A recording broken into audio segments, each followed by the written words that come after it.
All right, Grand Rising, great day, greetings to you all. You are tuned in to the Good Morning from Africatown, Los Angeles morning show, Prime Time. And this evening, we are standing in solidarity and unity with one of our own, Uncut, as he is going through situation in life. We want to show some support and solidarity, and as well as explain to you all why the United Empires of Cuba is here, is relevant, and is supportive of our Black community. So you all stay tuned, hit the like button, share, subscribe, and we're going to get right into it. Warning, the following program contains strong Black first opinions about mature and strong subject matter that affects Black America and the diaspora as a whole. Listen at your own risk, you sissies. Grand Rising all, you are listening to the one and only Be One or None. Good morning from Africatown, Los Angeles.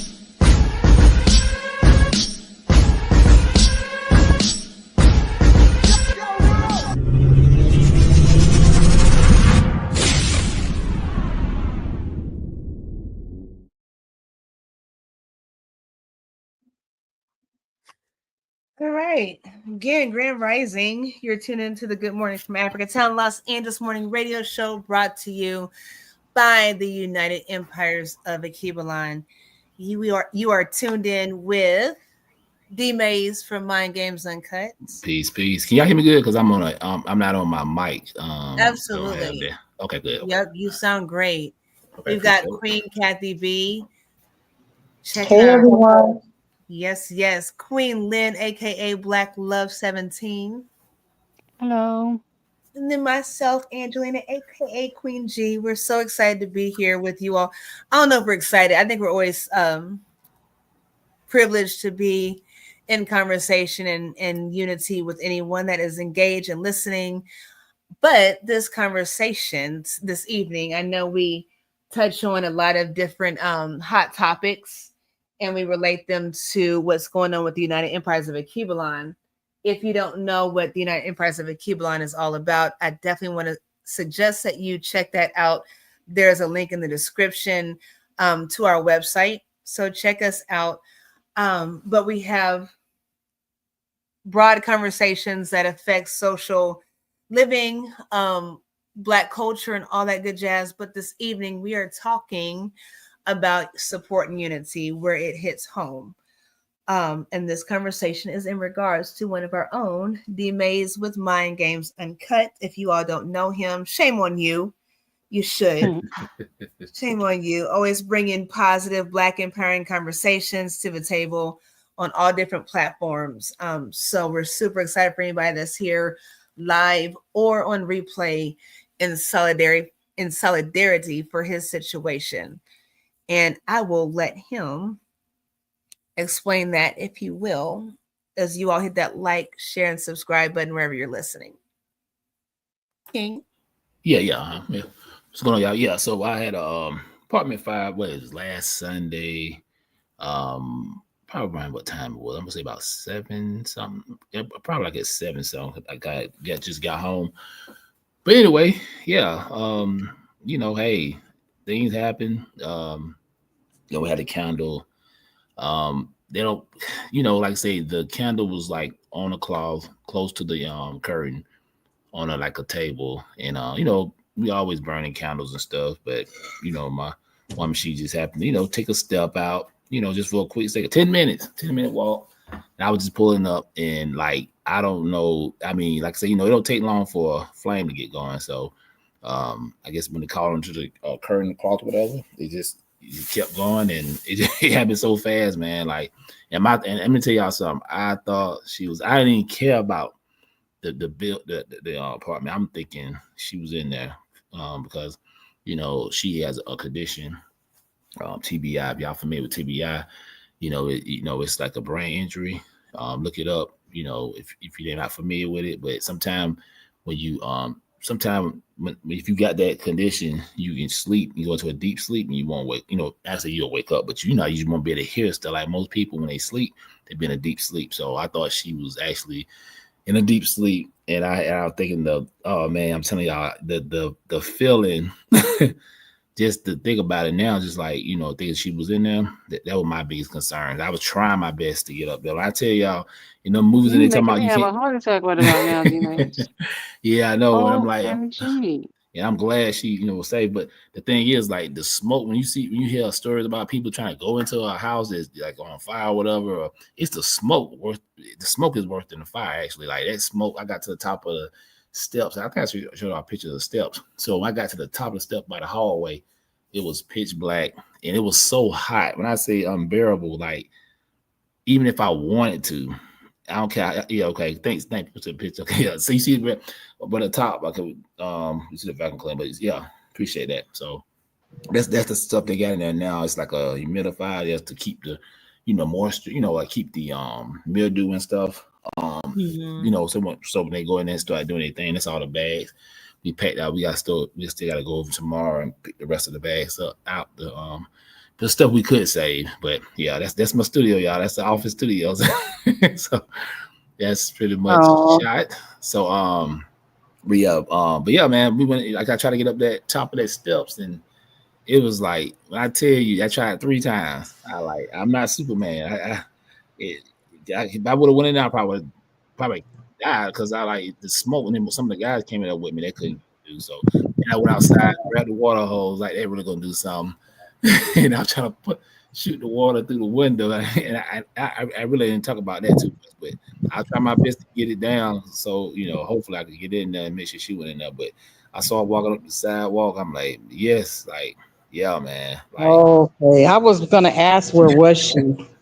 yeah, because we got a park like over there right where we at. Like we got the dog park, we got tennis courts, all the amenities out there. So she just take a breather, walked outside for a second, and yeah, that fast it happened, And then the fireman said things like that happen. They happen that quick, like it can, like people who be boiling like eggs and stuff, and on the stove, like Let's not even talk about that.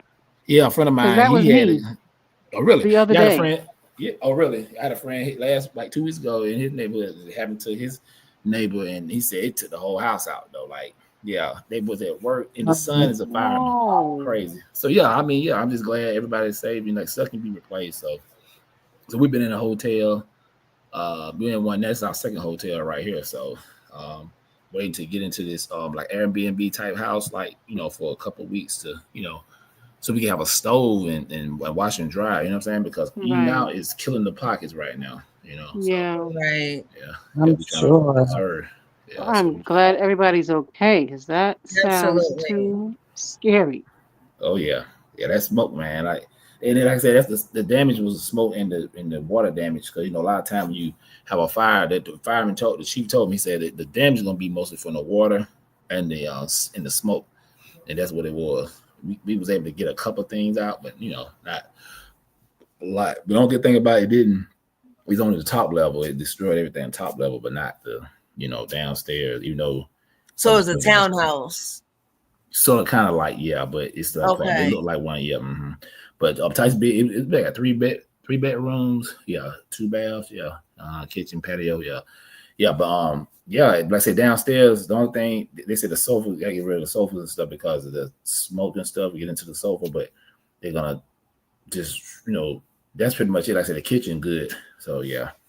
So they didn't test the kitchen, so that was kind of transfer a lot of stuff over to the kitchen. The stuff we could. But everything else pretty much gone. Yep. And for everybody that doesn't know, TBI is traumatic brain injury. Okay, so everybody that's listening, and thank you for sharing that story. Here's the thing: I've seen people. Like, I have loved ones. Like I'm in Indiana that live downtown, and they like that ritzy lifestyle. Those high-rise apartments or whatnot.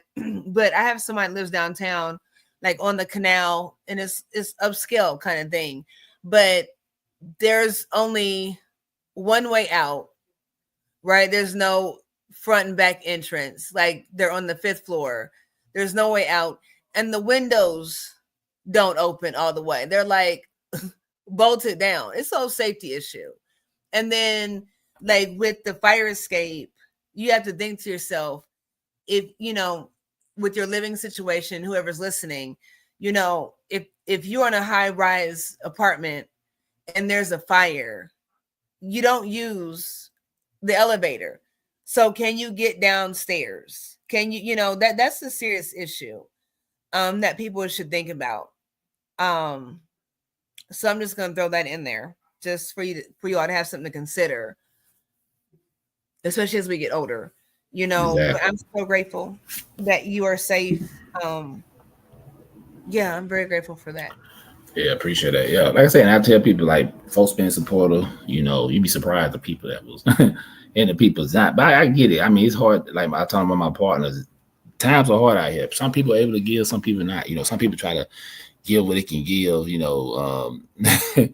Like some people give you clothes that's too big for you, whatever. But they just trying to be nice, and I respect that. But like I say, just the money pretty much right now, because like I say, hotel and food pretty much. So, and thanks for all the donations that have been helping us out a lot. So hopefully we actually know something tomorrow about this spot, and now won't have to worry about the hotels, and we can cook again, because we used to cook and we don't go out to eat like that. You know what I'm saying? Yeah, we cook. Right. So it's like this, yeah. So yeah, that's pretty much it. Yesterday I had to wash. I had laundry to do because I had to wash some of the clothes. Some of the clothes. So one thing the Red Cross told us, and shout out to the Red Cross. I will say the Red Cross gave a couple $100. A lot of people talk bad about them, but they came through on my end. That's good to know. Yeah, they get. And then my nonprofit most definitely was generous. They put us in a hotel for a couple of days and stuff. So I'm thinking to myself like, okay, something that I created actually will benefit me. But look at we got people. Oh yeah, exactly. Like my team, that we got people that they make sure we good, stuff like that too. So just like the UEOA, y'all came through and stuff, and yeah, man. Appreciate the love, you know what I'm saying? Because that's what it's all about.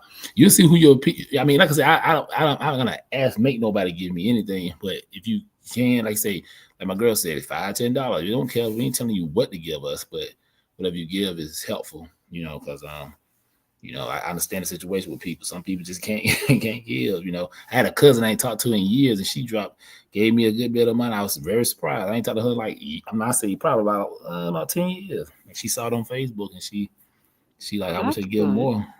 I'm like, cuz, I mean, I only gave something, That's wonderful.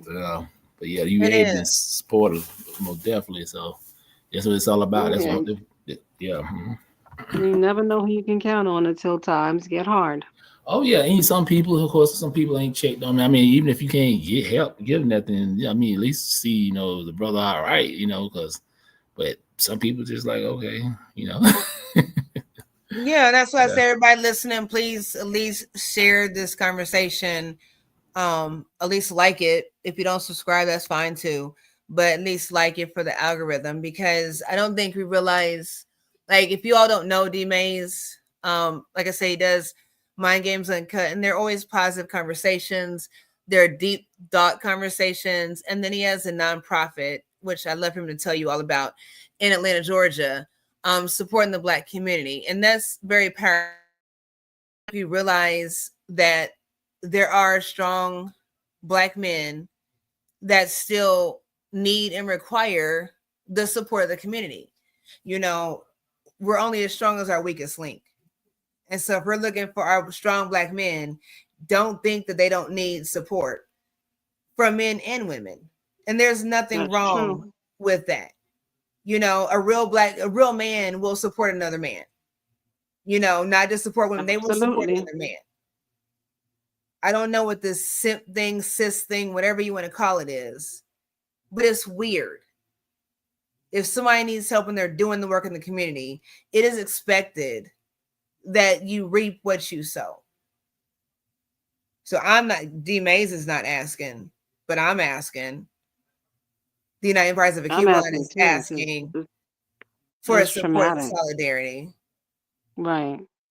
Because it could we be one need of you each other more. now than ever. We need each other more now than ever. And it's a good thing to see that so many black people are sticking together to do the things that they always thought, oh, they're not going to do it. We're sticking together. So those same black people sticking together who support black businesses, D-Maze is a black business. Support him at this time of need. Thank you. Yeah, like Jay-Z, I don't like quoting some of these celebrities, but like Jay-Z said, I'm not a businessman, I'm a business man.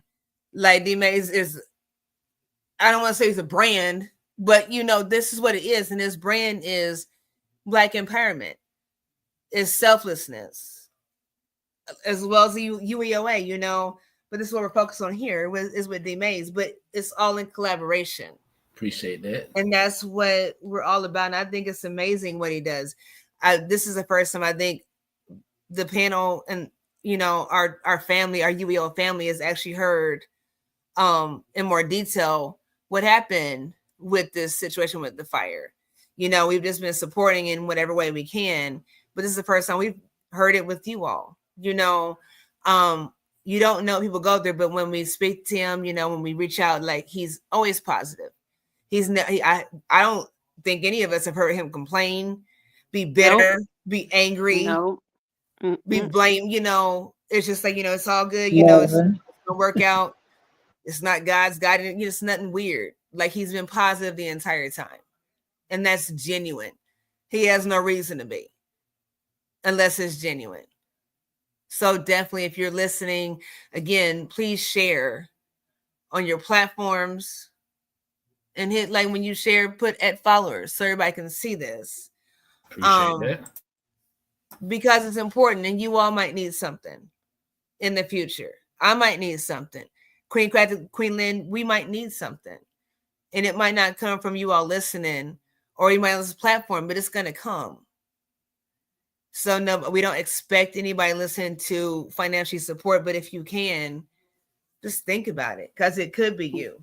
It's $10, Exactly. it's $20. What did you spend? Somebody went out to eat because you didn't want to cook today and you didn't do nothing all day.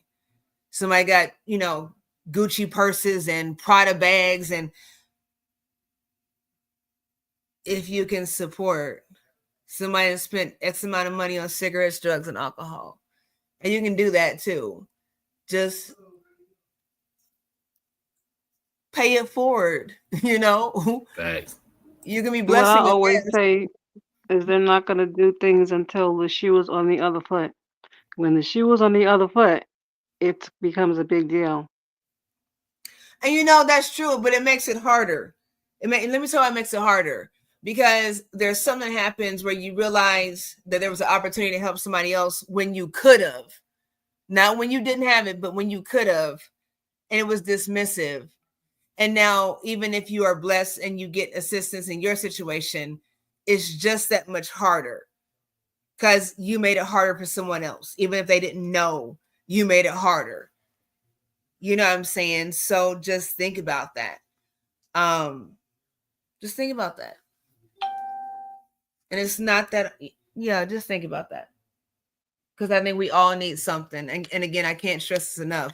When it comes to our Black strong men, our masculine men in the community, don't dismiss them like they got it all together and they're supposed to have it together, and so they don't need nobody's help. That's a lie. And that's not fair. So the link is in the description. As far as D-Maze's Cash App, we're asking that people donate either directly on that Cash App link, whether you're listening live or on replay. And if you're listening on replay, I hope it's because somebody shared it with you and you decided to listen and support. But you can also go to the UEOA website. That link, I think it's the second link in the description, and it goes straight to the UEOA report regarding this matter, where you can actually Cash App. And then the third link, I think, is D-Maze's Facebook page, where you can actually see some of the video footage that he's taken and share it with the community, as far as what's going on. Like I said, I don't think it's not a struggle. I know it's a struggle, but like he's taking it in stride. So when you see the video, like, he's just sharing what's going on, but like he's been positive the whole way through. So however you want to see fit to assist, that link is in the description. And it is Cash App. If somebody wants to donate a different kind of way, I know everybody doesn't like Cash App. You all can email us. What is it, you all? Is it info at Acubalon, United Empires of Acubalon? Is that what it is? I think it is info at The the United Empires United of Empires of Acubalon. Iran. Mm-hmm. Okay. I'll put that in the description in just a second. If you want a different way to donate, just email us and I'll put that in the description or the link in just a second. But we chose not to use GoFundMe or whatnot because from my understanding, it's so tricky. There are many stipulations with it where if you say the wrong thing or you do the wrong thing, like they siphon that money. And nobody really has time to be playing with other people's platforms when we're serious about this. There have been Really people that have gone to GoFundMe for funerals, and because they say the wrong thing, they take that money and they don't really care. So if you want to support, I would like to ask you to trust our website and our intentions. If you don't, then that's at least fair. That's fine. That's fine. We're not trying to take nothing from you all. Either support or don't. Facts. I would like to say, if you do, I would like to request that you put your email address in there. Like under the what is it? The reason why you're giving money, what is it? Y'all know what it is. Where it says why you're giving the money. The comment section. What is it? Is it the comment section? Yeah, no. Under Cash App. Let me look. Hey, Angie, don't mention the mug. You said on the mug. Yep, I am. Okay. Let me look at this real quick. When you do, when it said, okay, so it's on Cash App, it says 2, and then it says 4. When you put 4, put fire, and then put your email address. That way, we would like to send you a thank you note, just to let you know we appreciate you. And it'll come via email, okay? Because we don't want to leave anybody out. But that way we can tell you we appreciate you. Every time somebody is donated from the platform with D Mays, he has thanked everybody, every single time. So we want to be able to do that. And then also, anyone that donates more than $50, we will gift you a Mind Games mug signed by D Mays. Go to our website and look at I love that. Yeah, go to our website and look at I have to update it, but I will put that image of the mug on there. So anybody that donates $50 or more, we'll give you a signed mug, Mind Games Uncut, signed mug by D Mays. And we will Can you drop our link What's in that? the chat? Can you drop our link in the chat? It's actually in the description. Website. So yeah, I appreciate that. Yep, I'll do that. Let me see. Yep, I'll do that right now. You posted a picture of it. You on what? You gotta go on the website. I'll do that. I'll put it up this evening. Okay, cool. Yeah, so it'll be it'll say Mind Games Uncut, and then it'll have his signature on there. Again, $50 or more donation, and this is why.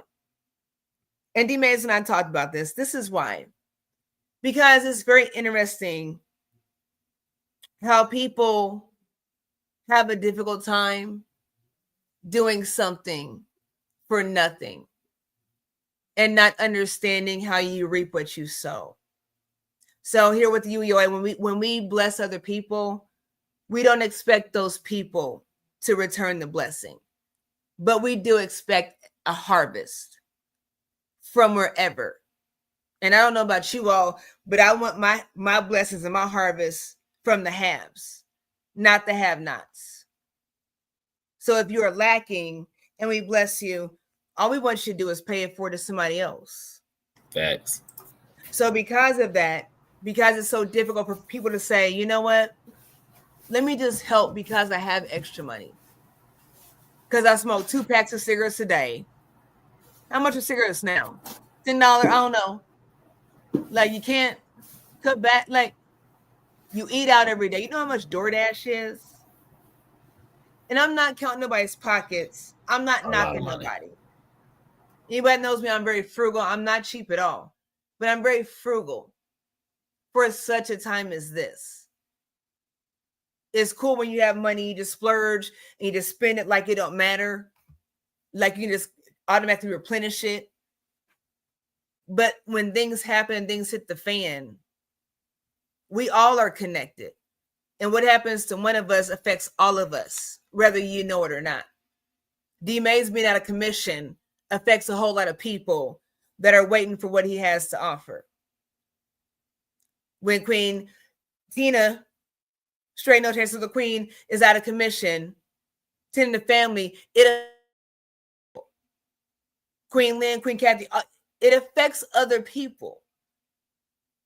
So the support That's is true. needed.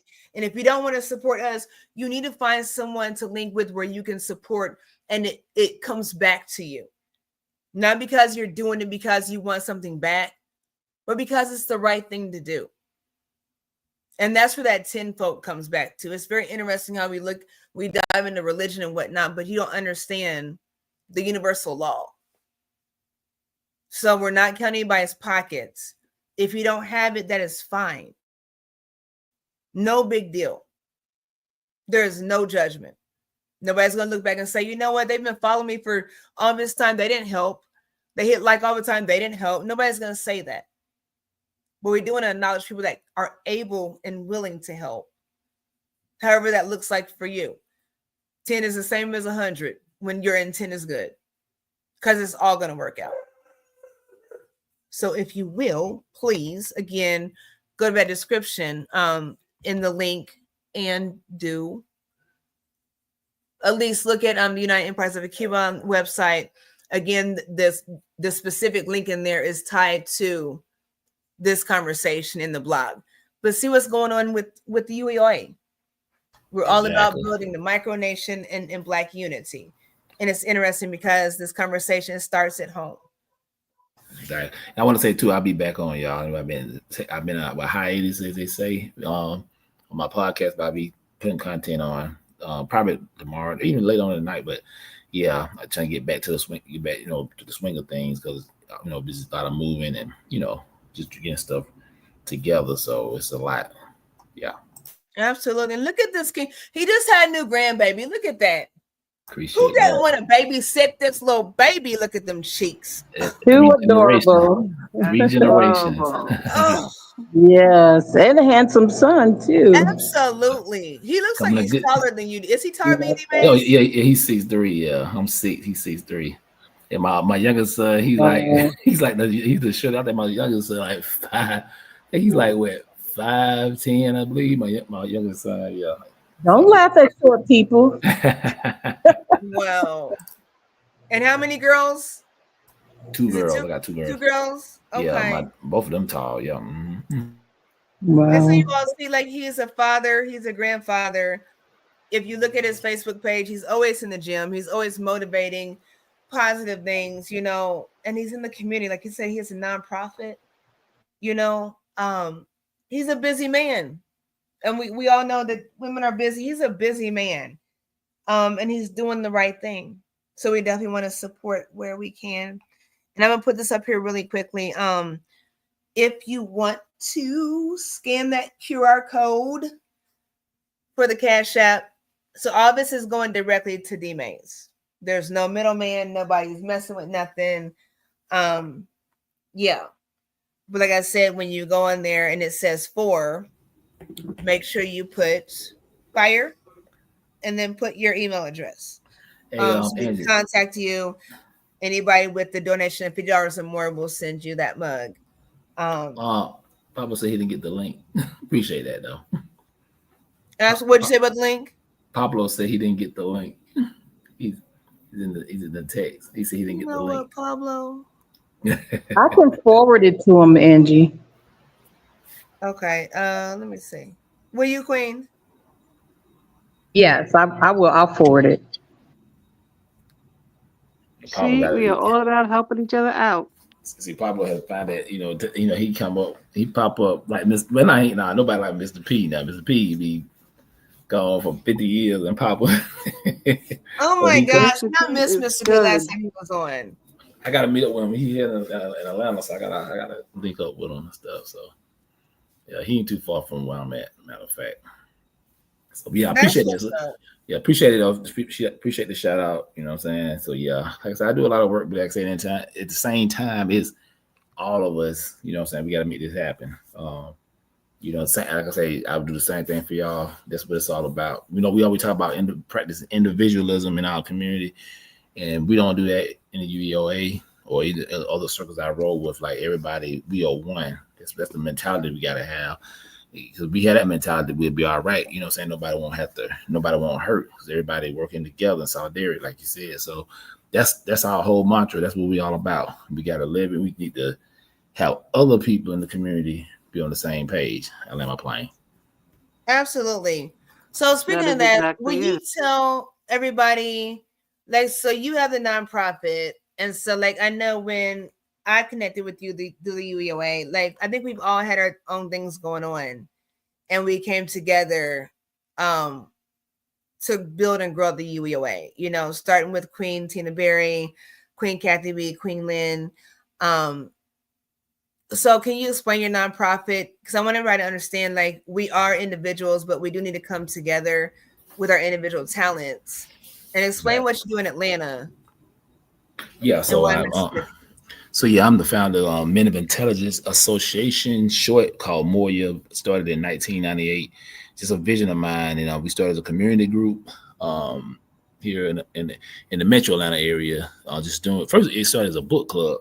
I tell people we actually started as a book club, and we started to expand and get more involved in the community. And now we got contracts. I mean, it's a lot. I'm just going to shorten it up, but now we got contracts in the city here in the south side of Atlanta. We take care of our senior citizens, cut their yards, clean their gutters, cut trees. We got programs for young black males. We pay them to clean up the community. Actually started back up this next month actually. So the program is from June to August. So they go back to school in August here, and we pay the kids pretty fair. I'm not gonna put all the information out there, but yeah, they learn how the importance of keeping their community clean and stuff like that. And we mentor them at the same time. And we got a community garden that we work with, and plus we like say people who need community service hours, we provide that too. Yeah. I think I might be leaving out some others. So we working on something big. I can't talk about right now, but we working on something real big, and hopefully that come through. You know what I'm saying? I'll kind of let y'all know about that when that goes through. Some things I can't talk about because when you got a board, and even though I'm the founder, it don't work that way. I just got something I can't talk about. But that's enough right there. Y'all get a gist of what my nonprofit about. So yeah, and we deal a lot in politics to a certain degree because remember, a lot of people don't understand politics. Even though the church do it, they are a nonprofit. You're not supposed to get involved in politics when you're nonprofit, which we don't. But you know what I'm saying? Like we deal with a lot of politicians to get certain contracts. So I would say this. I tell people that's why local government is important because without getting local officials in office to help you push certain stuff, we don't get these contracts, and that's how everybody else getting contracts because they got their people in office. So politics does matter when it comes on a local level. I'll let my plane. Absolutely. Let me ask you, how many mentors would you say you have? What you mean by like, you mean the organization? Yes. Okay, well, we know we're not like per se a big organization. One thing I learned is it's not the size of how many members you have, it's your connections. We use all our connections. So we got like, so we might have like 20 mentors, but we have we tied in with other programs, other groups, you know what I'm saying, to work with us. Like for instance, with the community cleanup we do with the kids, the program we have every summer, we are linking up with the housing authority this year. That's major because they got a lot of kids, you know what I'm saying, and they're working with us too. So yeah, that's how we pretty much do it. Okay. Yeah. Mm-hmm. How many children do you think you get to work with every summer? Well, it varies. Like we have like 50 kids that like we go to the school we go to to talk to the kids about the program, stuff like that. A lot, about 50 to 100 be interested in when it's time to do the work. You might get 25 to 30 pop up. You know what I'm saying? It all depends. And Okay. it depends on the parents too. Because a lot of people, I'm one thing about it, I hate to say, a lot of times we talk we talk that talk in our community, but like it's no programs for our kids and ain't got nothing for the kids to do. But when we offer these programs, y'all don't even want to bring the kids up, and it's free program, they ain't getting paid for it. So yeah, we witness that a lot. But we got And kids that's from what made me last ask that. That's why I year. asked that because, for anybody that's saying that nobody's doing anything in the community, and knocking Black growth, I don't think we see it like that. Like he just said, 50 to 100, children, but 25 might stay. That's standard with a whole lot of things. You know what I'm saying? So the fact that there's still progress, that's important. That's to be applauded. So we have to stop saying that we don't see positive Black growth and empowerment in our communities because you're not looking for it and you're not a part of it, if that's the case. And I'm going to land my plane because Pablo just popped in. Pablo, what's Hey, up, brother? Pablo. hey, Pablo. Yeah, yeah. I want Let me know to I had to pull up, Evans.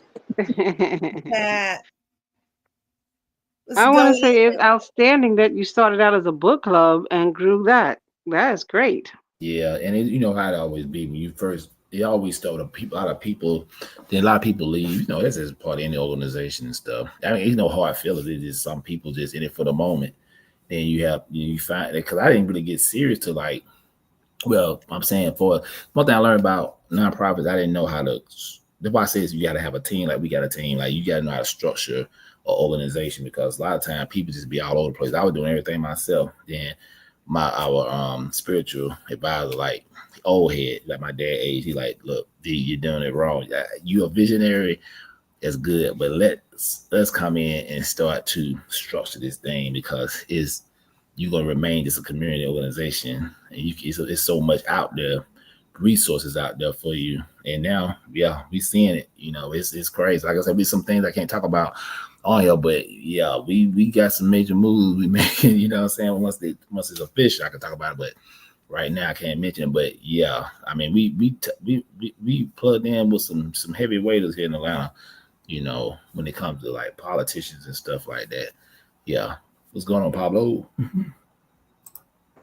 Yeah,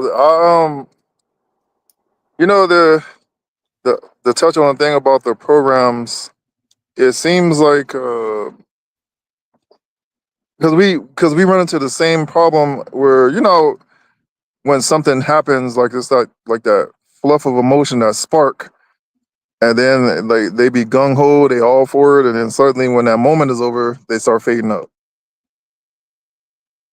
Yeah. That feel good medicine. Exactly. I mean, like when, like for example, when the George Floyd thing happened, all Black people, well, majority of Black people wanted to get involved in some sort of movement, and we saw that they didn't necessarily want to come to our organization. They wanted to go to something like Black Lives Matter because it offered them that feel good medicine because they knew. I think deep down we all knew that Black Lives Matter was not a serious movement, and where it was headed, it went exactly where we predicted it was going to go. And I think for a lot of us, we wanted that because we didn't want to take the risk of doing anything serious or substantial, but we wanted to have that feeling like we did. And I And agree. Exactly. And that's why, the UEOA is not a movement. It is definitely a stance and a foundation because nobody really cares about how you feel over here. We are very compassionate. Nobody cares about how you feel.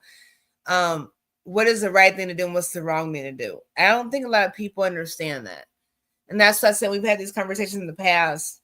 I know we've talked about holding quote unquote Black leaders and Black celebrities and elites responsible and accountable. And I don't think they've asked for that. I didn't ask to be accountable for things, but I have to. And I understand that. Everybody doesn't understand that though. And you got to kind of meet people where they are. You have to meet them or leave them where they are. I can't change anybody. I can't change your mind. I can't change how you think. I'm open to readjust and grow, but everybody's not for that. So the UEO is definitely here for that, but it's very difficult for people if you don't understand things, and that's why we try to be relevant and show you better than we can tell you. Because One thing that I've noticed from experience. So when we're out dealing with homeless situations, in particular with our people, I mean, we're gonna help whoever's there, of course. If somebody is in need, we're gonna help. But we primarily try to focus on our own. And it's like this wonderment amongst even with black homeless people, like they will sit there in the situation and they really think in the back of their mind that some white savior is going to pull up sooner or later and end the situation for them. That somebody's going to show up and help. And even though, you would stand there and talk to them like, look, man, ain't nobody coming to save you. That's why we out here. We got to do for ourselves. I mean, even if you get biblical with it, I mean, my people perish for a lack of knowledge. And you try to disseminate information, do this, do that. I've actually had people tell me, we don't need any food programs. We got enough to eat out here. And then I started like taking inventory. I'm like, you know what? That individual was actually right. I said, you got like several nonprofits all doing the same thing with giving out groceries and food and things like that. And then I said, this is like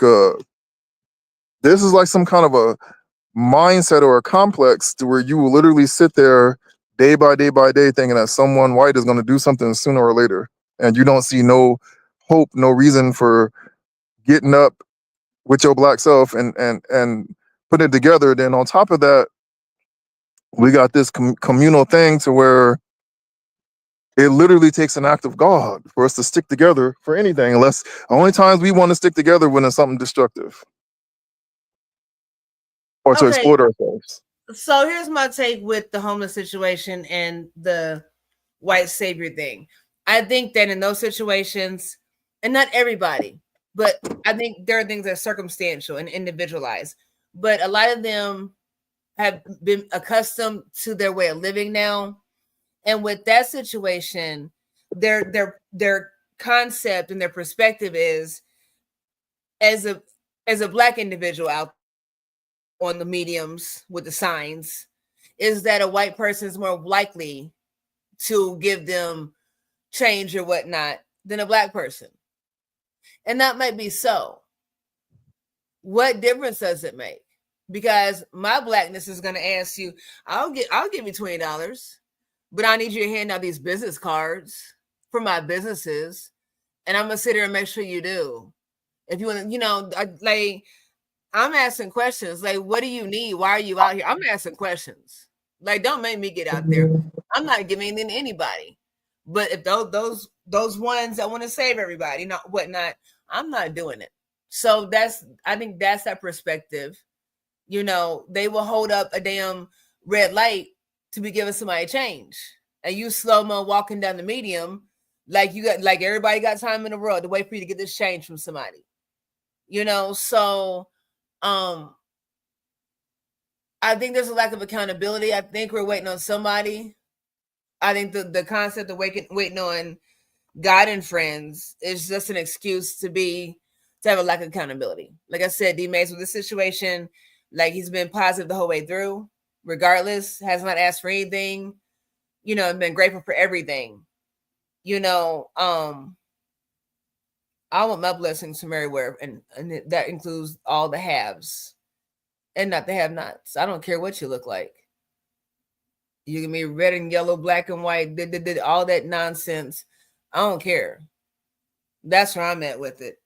Doesn't mean I gotta play by your rules though. You can bless and move on. That's what you can do. So that's my take on that. That's my thought. That's not pertaining to D Mays and his support. Don't make him. That's me being me. No, you good. I'm D just Mays, saying. can I ask a quick question? Where you're at in Atlanta, is it primarily black or is it changing? Is the color scheme by you changing It rapidly? all depends where you stay at. Yeah, all depends where you stay at. Yeah, because it is though. Gentrification is hitting hard over here. So yeah, it is changing, but it all depends where you stay. But it is happening though. Mm-hmm. How long have you lived there in Atlanta? Did you grow up in Atlanta? I stay actually like in Newnan, Georgia, but I went to school like in the metro Atlanta area. Yes, but yeah. Mm-hmm. Okay. Yeah. So with the gentrification, like, do you think like it got more melanated and now it's kind of reverting back, or what's happening? Say it again. Like when you were growing up, was it mostly black populated? Oh yeah, most definitely. Yeah, it was more black populated. Yeah. Mm-hmm. Okay. Yep. And now, like I said, with gentrification and people moving from coming from different places and stuff, it's just like people can't afford to live here no more. Like a lot of people can't afford to live in the neighborhoods because it's so expensive with property taxes and stuff like that. Mm-hmm. That's so wild. And again, that's why you all should support, because like I want you all to think about your situations. And like as we're talking about DMAs, like I really want y'all to start thinking about your finances in the long run and emergency funds, because if you don't have your stuff in alignment, you know, like D-Mays was good than where he was living, but not him, but somebody else, you know, you might have a situation like that. Now your credit score is not where you want it to be. Your finances have shifted. Maybe you're in between jobs and now you're trying to get an apartment or a house, and now it's difficult, you know, and you're coming out of all these resources. So we have to really think about those things. And that's why Black unity is important, and not knocking one another. If you don't know no decent Black people, if you can say, you know, that's why Black men this and Black women that with an attitude, then it's probably you and it's what you're attracting. Because I don't know no raggedy Black people. I don't deal with raggedy Black people. I know of them and I choose not to deal with them. And it's a choice, but it's what you attract. So as far as the UEOA, we attract positivity and empowerment. Like we said, D Mays has a nonprofit. You know, he's going through, you got to keep stuff going. And somebody's relying on him. Our Black youth is relying on him in Georgia. Communities are relying on him. His family is relying on him. So just keep that in mind when we're thinking about what we support. Pablo's back in the house. Oh, what happened? I got an error and it booted me out, but eyes is back. Pablo's everywhere, doing everything. You're the busiest man. So, do y'all think that as we head into the, well, now we officially are in the summer months, do y'all think that when it comes to our community and the programs and things that we're running, that it might be time to rethink certain things? As far as what? I don't know. It kind of seems like a lot of the ways that we have been doing things with the programs and stuff. Of course, parents are sometimes an obstacle because they'll something happen, like maybe the kid got an issue at school, whatever. They'll be, again, the emotional phase. They'll, let's do it, blah, blah, blah. But then when the rubber meets the road, they don't be pulling up and coming through and things. So you think that maybe as far as the way we do the programs and things, that we might need to start trying some different methods or techniques to try to get. I mean, if you think about it, if you were a child, especially as you get toward the teenage years, what will we be able to do that makes something more interesting than getting lured into the gangs and all the stuff that they do to destroy themselves? Like what makes No, it? I thought about that the other day, about a week or so ago. And I was thinking, like, I'm in Indiana, so we have like the Boys and Girls Club. We had the YMCA. My children went to the YMCA for a summer camp. But when they went there, I was working as a server, making 2 13-hour plus tips. So I was able to have them go off of a sliding scale.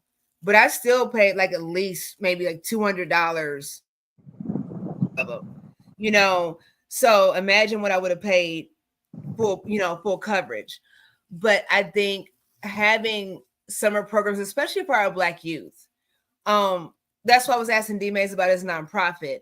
There's so many people that are doing things that we don't even know about, doing things in the communities, that we need to highlight, because I don't think we're connecting with one another together. Where D Mays is in Atlanta, Mr. P is down there, but he's somewhere else.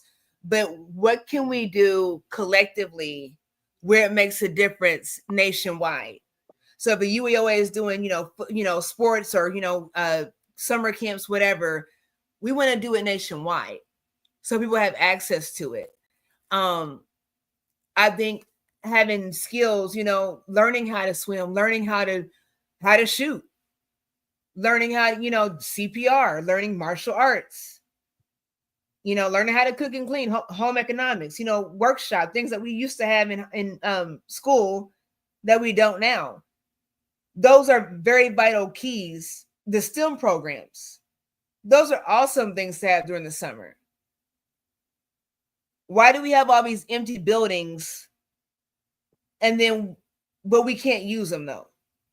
And if you try to use them, then you're trespassing or you're loitering. But we can't use those for homeless people. We can't use them for summer programs because they belong to who? Yeah, it gets kind of, I don't know. It kind of feels. I think maybe the price is a barrier for some of it, because like we are in our community, the average person is spending about 70% or more on rent alone, and then you add in the bills and having to get food and everything. So when you come along talking about $400 for such and such summer program, they're like, oh, it was a nice idea, but hey. So Yeah. affordability is a just enough to problem. where you can't write it off as an expense in your taxes. Yeah, and it's kind of, it seems like it's kind of like a rigged game, which I know it actually is a rigged game. They don't want us to pull ahead by any stretch of the imagination, but in my mind, I'm thinking like we would like to offer the programs for free, but then again, like you can't do the stuff for free. So that's why I said maybe it's time to Why rethink. can't you? Why? Let me ask you a question. Why can't you? Because my husband did a research, and I think like in the United States, there is one church for every 1,000 people. I think he said Korea, there are 4 churches in Korea. One church for every 1,000 people in the United States.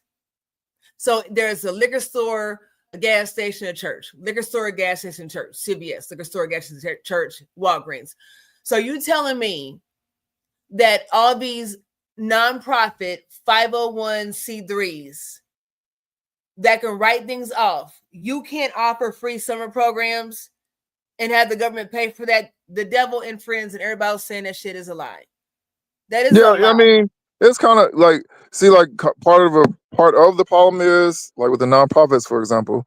This is one of the things we got going on. I don't know where everybody in you guys' areas, but out here, we all remember when Biden and Harris put out that money to get to basically to lure in the nonprofits. I don't know how public they were about that, but everybody that was on the ground knew about it.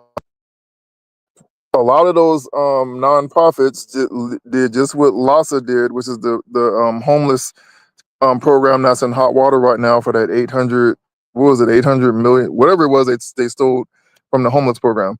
That's what most of these nonprofits did. They pocketed the money, and they really didn't help anybody, especially black people. They left us out in the cold. So that's another reason why the homeless population here ballooned the way it did, because these groups took all that money. These nonprofits, they were getting these write-offs and also getting money in the pocket, and what they would do is funnel it down through other I'll use Lassa for an example. Her husband had some sort of nonprofit or some business, whatever, in Inglewood, and all that money that they stole, she was basically funneling it over and laundering it basically through his nonprofit, and wasn't nobody being helped on the street. So That's crazy. I think part of it is, and again, this is from experience. Remember online we did this series about what black people experience. This is the other side of the token with the homeless thing. What I said earlier happened. It happens And that's a part of the story. But a bigger part of the story is a lot of people are sitting out here just because they have a low FICO score, and they would say, "Hey, when we try to get help, nobody ever responds. We can't get nobody shows up. We did all the things they told us that you're supposed to do, and we got nothing." That's how the 1-year-old ended up dying at a $1 trillion airport at the bus stop. The mother said, "Hey, we contacted the homeless program. We did this, we did that. I was working. I lost my place because it cost too much for the rent and da da da. Then her car broke down. She was working for Uber, delivering. I don't know if she was delivering food or driving or both. Her car breaks down, so that's how they ended up at the bus stop. And she was like, "Yes, we called all these programs and we didn't get no help, and now we see why." So I think in regards to the program, that is another side of the token. Affordability is one factor, and then trust is the next factor, because a lot of people are starting to catch on to the fact that these nonprofits are all about self-profit. And so, and then we get down to the church part of it. So with the church, this is not for all churches, but it seems to be that the church doesn't want to get involved, especially when it comes to helping the Black community. Now they don't mind helping the Jews, the Juby Dooby Doos. They don't mind helping white people. They don't mind helping Latinos and all that. But when it particularly comes to us, there seems to be some kind of a special problem where it seemed like some kind of a sin to help or get involved and stuff. And we've had like pastors I know that know what we do, know we out here, know we attend church still and everything like that, and they will help everybody but the Black people. And these are Black So you're pastors. telling me that Black churches are helping other people, other ethnicities? Yeah, that they will, like, if you've gone to church for a year, you sitting there and seen how they'll celebrate Cinco de Mayo. They'll go, "Oh, let's raise money for the kids that are affected by the things in Mexico for the with Trump deporting people and all that." They You're in always get LA. involved We in don't do everybody that. else's affairs except for ours. Oh, we don't do that here. I forgot you in LA with the real melting pot. We don't. I'm not familiar with that here, but I I will mean, say, some of the Black churches are still old school and old fashioned, because a lot of us forget that the Black Power movement began in the Black church. And I know in the Black Power in the Black community, a lot of people always talk down on the church, and it's like literally Harriet Tubman was a Christian, so the Black Power movement began in the church. That's how we had the railroad and everything like that. But somewhere along the line, it's gotten kind of whiteified, and it's like, so say like where D Mays is at. Is that not where King Randall has this situation going on at? D Mays. Hello, can you hear me? Yeah, Yes. yeah. Yeah, my fault. I was on the phone, y'all. Sorry about that. It was important. But yeah, he's at King Randall. Yeah, he's in Albany, Georgia. Yeah. So the question would be is this. So you got Jamal Bryant there, pastor of a mega church. Why isn't that church out there doing what King Randall is doing for these boys? Exactly. I And agree with that's the that. thing. They don't, because they don't have to be held accountable. That's what I'm saying. We have to stop looking at Black individuals that are in high positions like they're supposed to be leaders when clearly you're not. Like, and if you're saying they are, then you're a damn lie. And where's your proof? All because TD Jakes in the pulpit and he has a mega church. So what? They be doing the wackest things. Politicians be doing the wackest things. Quote unquote Black leaders, they do the wackest things. Like, nobody cares about your title. What are you doing? And That, we look at Christianity, and I think when we look at Christianity, we look at the Black church more so apostolic and Baptist type. But there are like over 1,000 different branches of Christianity alone, oh and yeah. we're the only Christian branch with this nonsensical rhetoric that makes no sense. And we go along with it. And when you ask somebody why they think that, well, just because the Bible says, because God says, but you don't even know. So you're foolish and you're ignorant, and you're just spewing foolishness. And so you're following foolishness. A broke clock is right 2 times a day. So I want Yeah, to see yeah, what worth and that's is. exactly what I was touching on right there. Because it's like a lot of these pastors. There's pockets of where the Black church is still doing what it's supposed to be doing and what it used to do from way back. But more often than not, what's going on is exactly what I was just talking about, to where they'll get involved with like Jamal Bryant. He was all on board with Kamala and Joe, but where's he at to help these boys? He out here talking about using church properties to get into the dispensary business, but he can't help these boys.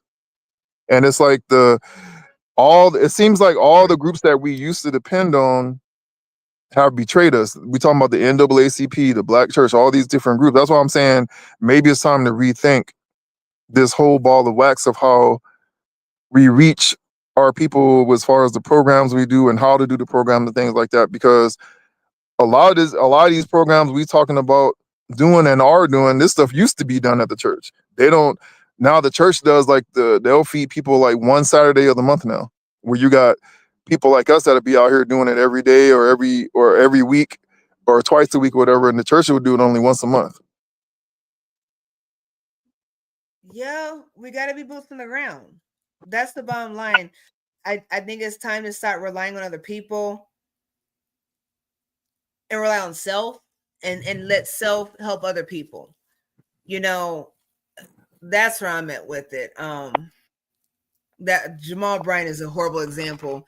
I wouldn't want him trying to empower boys because he can't keep his manhood together long enough to do that.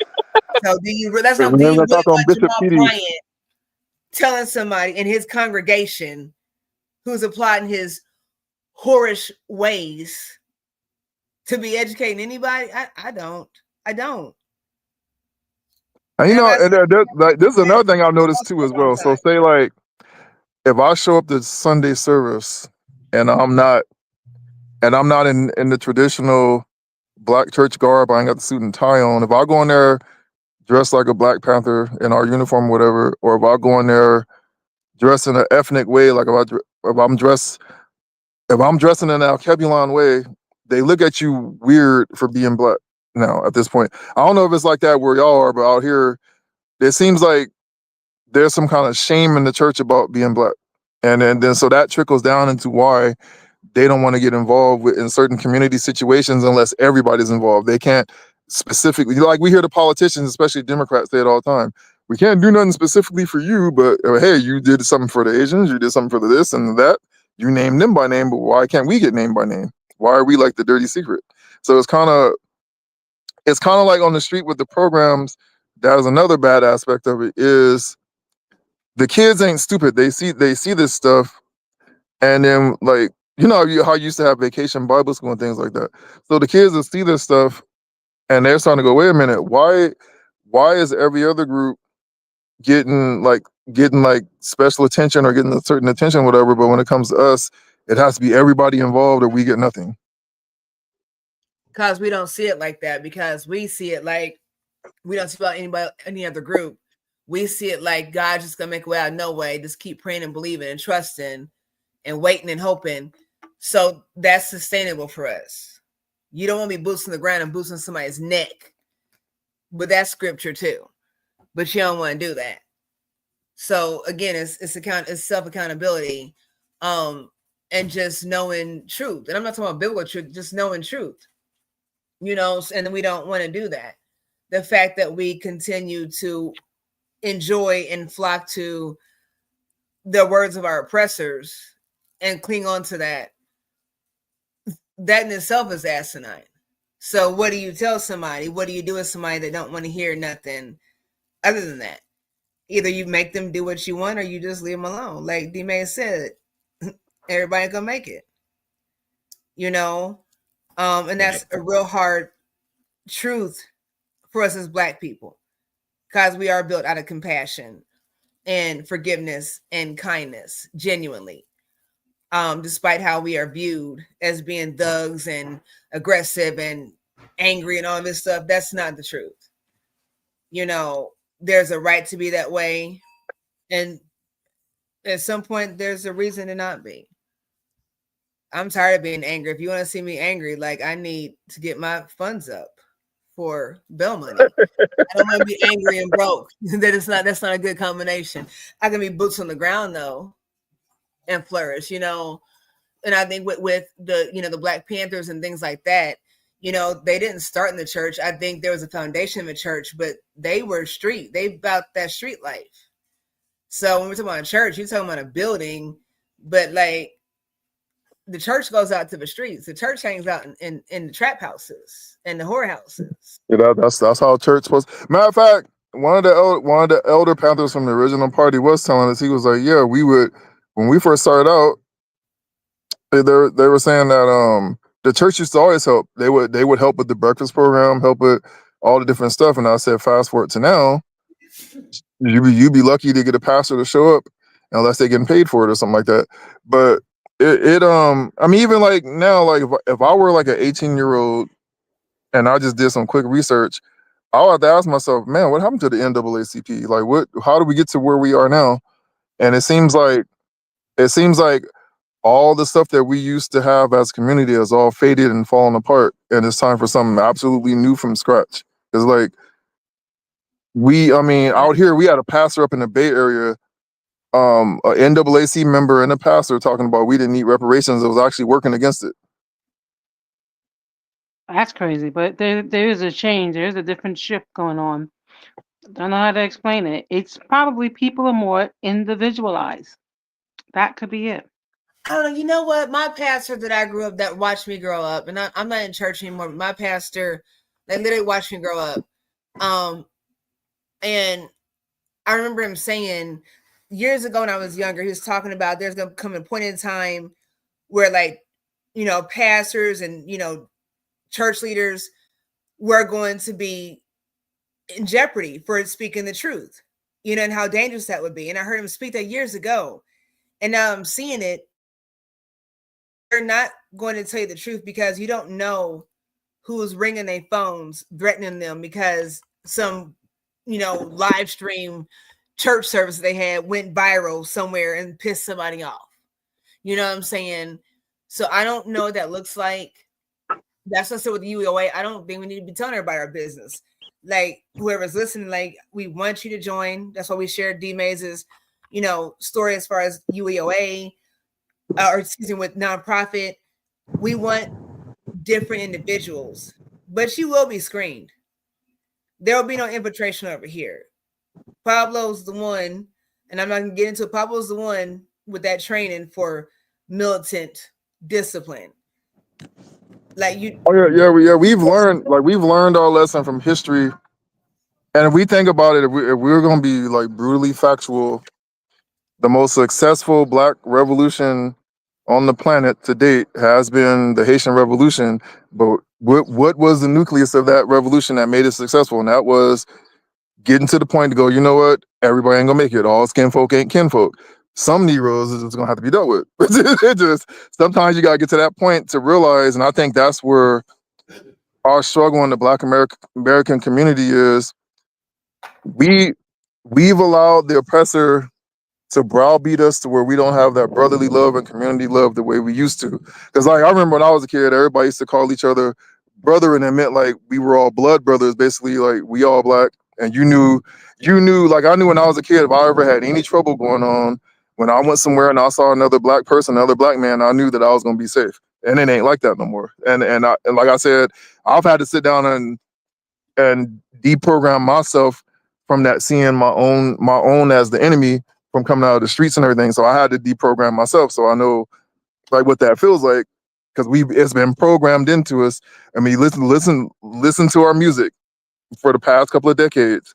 Ever since gangster rap took off, we have been programmed to see each other as the enemy. And so you gotta like decompress and deprogram. So I think looking at the younger people now, they're starting to notice all this stuff, and they're like, you know what, we do need to get back. A lot of them are saying, yeah, we need to get back to the way things was in the 60s and the early 70s. We need to get our love back, and we need to get back together as a people. And that I'm thinking program wise, like maybe that's probably the direction the programs might want to go, is because that's what the younger people are looking for. And then, and as fate would have it, the older people are looking for the same thing. They're like, man, I remember when we used to do such and such and such. We used to have skating rinks. We used to do this. We used to do that. and I'm starting to notice with the younger people also that are those are not brainwashed, of course, and fully into this white American culture, we're not trying to do whatever to be a part of it. They're starting to look at these mobile devices and go, you know what? I think it's time to sit this thing down and start to experience life the way life is meant to be experienced and come off of this thing. And so a lot of them are starting. That's why even the social media apps are seeing a downturn. You've seen outside of the Trump effect, you've seen even Zuckerberg talking about it's time to start changing the way things are done and this and that because they know what's going on here. The younger generation is starting to say, you know what, we need to have that missing, something's missing, and we need to get that back. I think the younger generation is looking at, they don't even know what's missing because it's so far gone. They just know that something's jacked up, and there's no rhyme or reason for them to understand that, but something's jacked up. They're a whole different breed, and they can't figure it out, but they will. And the more we try to suppress them and make it like they're crazy and all these mental illnesses and all this nonsense, it's destructive. They know. Yeah, it seems like you know, like that saying where you could hug a person until they shatter, and I think that's what we've done. And as strange as it would sound, I saw it in music. I remember, if y'all remember, this might have been last year, I think it was, or maybe year before last, when LL Cool J started going back on tours again and doing shows again. What? And he said the reason he was doing this is because he found that young people fell in love with his performances. And I looked at that and I said, let me see what's going on here. And I started myself to get back into the music circles and things like that. And it was true. The younger people are going, man, we are tired of hearing about drugs and gaming and shooting and killing. We want some art. We want an experience. And they would be like, we would watch these old hip hop shows and we want that. We want that experience. And that's why LL Cool J started doing that. And it got to the point that they were starting to walk out of the concerts and stuff for the modern rappers and all that. They would walk out of the concerts and they would pack out the LL Cool J show. So it started to become a tour thing where all the rappers from that generation, from the previous generation, started touring together, and younger people loved it. And I said, see, I think that's the direction that everything is heading. Is that they're seeing that all this stuff that we've been sold as a lie and it's not leading us anywhere. We need to get back into life the way life is meant to be and get off of this American fast track to nowhere. We need to return to the 70s. Yep.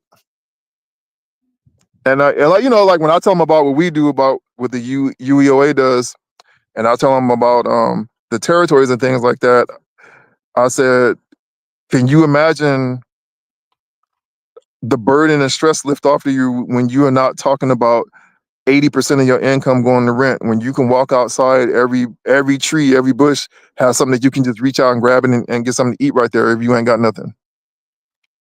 A place where you ain't got to go through all these burdens and pressures and live like that simple African or indigenous life the way we were meant to. This stuff is like, it's not in our DNA to live like this. No. You try to tell somebody that, like, they don't want that until it's too late. So again, like D May said, everybody ain't gonna make it. And we have been getting responses there, like, man, we want to get on board with this, because it's like some, like, even like 17, 18-year-olds, they're like, man, I don't plan on going to college to go get this fancy degree and come out and hope I get a job. And even if I do get a job, I gotta sell my soul to get a position, or sell something else to get a position, or either I'm gonna be struggling trying to pay off all this money I spent on this degree and not find a job and working at some kind of Amazon or whatever. They're like, I don't want that life. And I want to do something different. And I was like, hey, here we are. That's exactly where we are. This is exactly where we are. So I think we need to definitely invest in the youth. Like you said, with programs, especially entrepreneurship programs. I think it's going to be so important. I was so frustrated. My youngest son not going to college. He was going to be a mechanical engineer, and like his senior year, he was like, nope.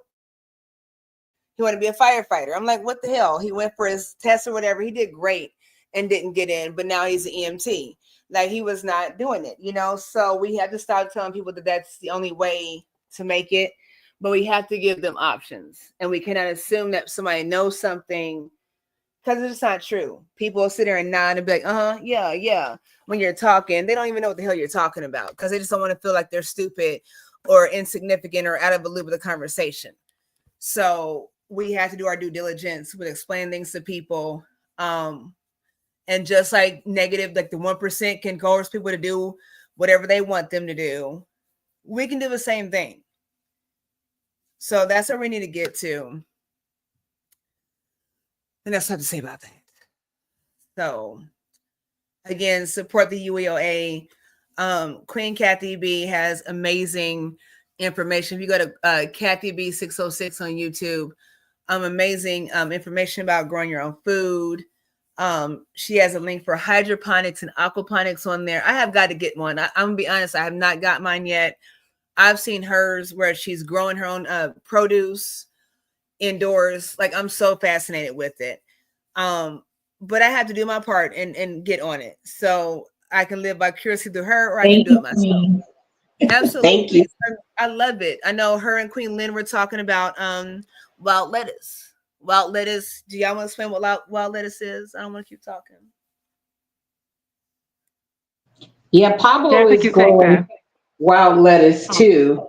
Pablo has a nice garden, some nice tomatoes and stuff. So it doesn't take much, and you can do it anywhere, inside or outside. So, what are the benefits of the wild lettuce? Basically, it's used for pain. So you can make a tincture out of it, or some people just, I guess, put it on their tongue. Once they break it, it's like a white substance that comes out. Kind of like aloe vera. No, I'm going to say it's similar to maybe opioid, I guess. Like an opioid plant. It's like the white stuff in there, and opioid is for pain. I think it's similar to that, but it doesn't have like the effects that an opioid does. Where can you get it to start growing it? It just grows it grows wild. You probably already have some in your yard. You just don't know that that's what it is. I know Lynn was looking. What she found wasn't, but keep looking because it just comes. It comes up. Yeah. And most people look at it probably as a weed. They think it's a weed. I had But that's something what we called thought it Canada. was. Oh, okay. My yard has something called Canada lettuce, but because I have people who have their dogs walk in my grass, not in my backyard, but in the front, I don't know how safe this stuff is. And I got cars and all kinds of stuff over here. So, and my backyard is not fenced in. So I can't keep the nonsense out. So I did not try to consume any. I had a lot of stuff growing. Red clover, dandelion, a lot of stuff was growing wild in my backyard. Something that I just bought from a lady called ribwort. Nothing but ribwort in my backyard, and I'm paying for it. Wow. So yeah, So maybe you can fence it. Maybe you can fence it or fence that part off, Lynn, the plants. Maybe you can fence that part. That's the front. They don't want us the front. This is so dumb and stupid. I'm from New York. In New York, we want our whole place fenced in. They only want us to fence in the back.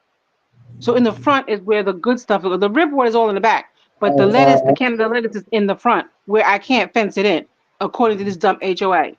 But I'm not going to say what I want to happen to the HOA members. I'm gonna mind my business on that. Oh Lord, don't say it. Don't say it. So what I have to resort to is gummies to deal with my pain because I can't eat what's in my backyard. But you could do like Queen Kathy has, like you can do the aquaponics or the hydroponics and do it inside. We have something going on right now inside. We got some herbs and the windowsill, and they're well. I don't know how they're doing right now because I've left the premises, so I don't know if they're crying because I'm the only one that would water them. But Oh, they were growing. They were really growing. Lordy have mercy. So yeah, there's other options, you all. That's what we do though. We give all kinds of resources and empowerment for the Black community. And there's no shame in that. There's nothing wrong with that. You know, being Black first. And for me, I think it's a, excuse my language, it's a shitty thing to have to say to be Black first, because That's what I I think wanted to say saying for that, Pablo. I wanted to interject with Pablo when he says when he comes dressing black first in the church, they look at him like he's crazy. That's what I wanted. That's what I thought in my head because he's embracing his blackness, and they're like, "Who are you?" I'm Pablo. Who are you? I'm the preacher. yeah, because anymore, right? You know, in Indiana, like people come with they saggy pants and their breasts out and the shoulders out, and it's a whole lot of unholiness looking stuff, you know, according to whatever, you know. So, you know, I think saying being Black first sucks because it's um in opposition of us being last all the time, you know. And so to have to say I see myself as Black first, you know, we should just be able to be who we are, period, point blank, and just be seen as decent people or not. And that's what the United Empires of Cuba line is about, is building that micronation and that solidarity, regardless of what group, tribe, you know, whatever you have going on, organization. We're not trying to take that away from you. If you're with, you know, you what's it, ADOS or FBA, that's fine, do your thing. But we still want you all to, we want everyone to unite where we can collaborate and not fall under the one umbrella, but just kind of collaborate in unity. And there's nothing wrong with that. That should not be scary for anybody. And if anybody has anything to say about, you know, well, everybody else gets along, everybody else, you know, unifies, you know, da da da. If that's how you feel, then you should be collaborating with us because that's what we're doing. Otherwise, you're just talking trash. And you probably the one that D Mays is talking about. You probably ain't gonna make it. So, Everybody not gonna make it. mm-mm. So with that being said, anybody else have anything going on? Anybody wants to say anything? I do want to put this Cash App link back up real quick before we go.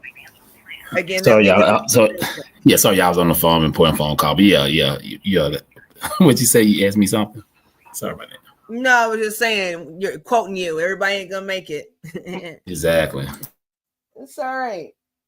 I would It's all just be right. happy when the black people who want to do something, make change, get together and start building our communities. That's what I'm waiting on. That is what I'm waiting on. I was thinking of going into the woods. Then my kids keep saying, you can't do anything, blah, blah, blah, blah, blah. Negative Nancy, negative Nancy, negative Nancy. So I'm thinking, I said, well, maybe do I need to stay in the metropolis area? Because I'm in a condo, lots of people are here. When the guns start shooting off, will I be better off here or in the woods? I have to think about that. I still want to get to the woods, but if we all get together, pool our resources, and build our communities and put our wall up around it, we will all be safe. I'm tired of waiting. And that's why I say everybody needs to be screened, because we would hate to it would really be unfortunate to have to take somebody out in our own That is true. No, environment. people like that are normally not going to connect with you. If they are dangerous minded, they're not going to connect with somebody who is loving minded. I don't think. I don't think they I think mesh. so. Look at the I Black could be Panthers. wrong. Look at the Black Panthers, how they were infiltrated using Black people. You know, what is it? Operation, oh, what was it? Oh my It's God. not push, not Operation Push, but that was orchestrated by those other people. We by ourselves probably weren't thinking like that until somebody else came and put that idea in our head. Yeah, I can do that. Those people are not going to want to connect with us, the shady ones, because we got work to do and they're not going to want to do the work. I That's don't just my know. Did you opinion. see? And then we're gonna get out of here, y'all. But did you see the thing with Michi X? It was like maybe a month or so ago, and she was somewhat religious. I can't remember what it was, but she had a white guy on there, and he was talking about how he was asking questions, and he was like, well, you've been on our radar, but we like you now because you voted for Trump. And she was like, well, if I didn't vote for Trump, or if I didn't support Trump, whatever she said, he was like, but you did, but you've been on our radar. And she was like, you mean to tell me you've been watching me? He was like, yeah, we watch people like you. We talk about people like you. So for us, like we ask for the $10 a month in support for the the website. $10 is nothing for somebody to come infiltrating something, being nosy. People do have time for that. It's a waste of my time, but somebody has time for that. $10 ain't nothing for somebody to infiltrate something. So yeah, everybody, if y'all listening, you will be screened. Don't be offended. We want to see your face. We want to see your driver's license with your face, because it's serious. This is serious what we're doing. Black Wall Street was way bigger than what we're doing right now. Right. And we're going to get beyond that. But like, that was huge. And for whatever reason, that was a bother to people that weren't even thought of in that community. So yeah, what we're doing is serious. So if that's what you're about, we do want you. And it is scary to be a part of something that we're like what we're doing. But if we stick together, don't come over here. It's the wrong place to be coming. I've talked about this with people on this platform. We're buying land. Shout out to Queen Kathy and Queen Tina, putting that work in, putting those finances in. I want land for cemeteries and burial plots. Please don't come doing that over here. We can't afford cemeteries. Just burn the bodies. We need the land Why for not? ourselves. Sure we can. Sure we can. We can afford Or whatever we want. Yes, we can. put them in the river. Don't waste land to bury people. Oh, I think that's a waste. No, it's not. It's not. You feed the earth. Just give back to the earth. Somebody gonna eat it. It's all right. No. It's okay. We can't be dropping people off in the river. DNA is too very thorough anymore. This hair sheds. I ain't got time for it. No, you can go under somebody's grandma. Ashes to ashes. Dust to dust. That is the end. Anybody got anything else before I start talking crazy? Sorry, y'all. I'm trying to handle this business, y'all. Sorry about that, but I appreciate y'all.